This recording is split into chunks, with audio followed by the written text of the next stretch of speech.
जोरों से नहीं, योजना के तहत नहीं, सहज रूप से हमने लोगों के सामने एक बात रखी थी, कुछ यार दोस्त परिचितों के बीच में रखी थी।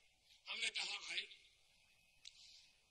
हम अगर आर्थिक रूप से संपन्न है, क्या हम गैस सिलेंडर की सब्सिडी छोड़ नहीं सकते क्या? ये 200-400 रुपए में क्या रखा है, हमने क्यों लेना चाहिए? ऐसे ही मैंने बात रखी थी। और मेरे देशवासियों, मैं स्वयं आनंद अनुभव करता हूं, करीब करीब 2 लाख लोग सामने आए और उन्होंने सामने आकर के अपनी गैस सिलेंडर की सब्सिडी लेना से मना कर दिया, वापस दे दिया। इसके कारण देश के करीब 100 करोड़ रुपया बच गए। ये सुनकर के मुझे लगा कि देश लाल बहादुर शास्त्री जी के जमाने में था, देशवासी बदला नहीं है, वो आज भी देश को इतना ही प्यार करता है, वो देश के लिए कुछ भी करने के लिए तैयार। और इसलिए मैंने देशवासियों को कहा, अगर आपकी आर्थिक स्थिति ठीक है, अगर आपके जेब पर तनाव नहीं है, तो मैं देशवासियों को आग्रह करता हूं, आप भी गैस सिलेंडर की सब्सिडी छोड़ दीजिए। और मैं ये गैस सिलेंडर की सब्सिडी आप छोड़ेंगे, जो पैसा बचेगा वो सरकारी खजाने में जमा नहीं करूंगा, मैं आपको वादा करता हूं। मतलब घर में नहीं ले जाऊंगा, क्या करूंगा? अगर आप मानो बंगलुरु के 2 लाख लोग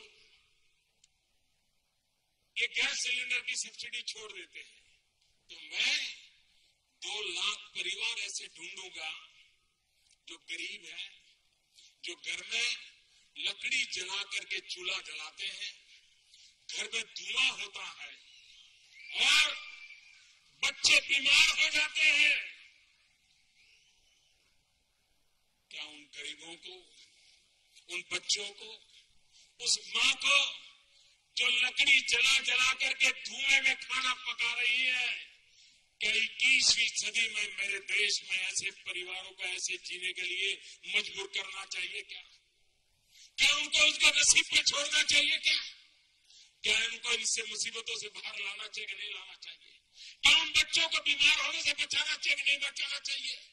लकड़ी जला करके धुएं में गुजारा करने वाली उस मां की मदद करनी चाहिए कि नहीं करनी चाहिए? और इसलिए मैं देशवासियों को कहता हूं, ये जो गैस सिलेंडर की सब्सिडी बचेगी, वो गैस सिलेंडर उन गरीब परिवारों को दे दिया जाएगा, सब्सिडी उनको ट्रांसफर की जाएगी जिनके घर में लकड़ी के कारण चूल्हा जलाया जाता है, जिसको धुएं में बच्चों को बड़ा करना पड़ता है।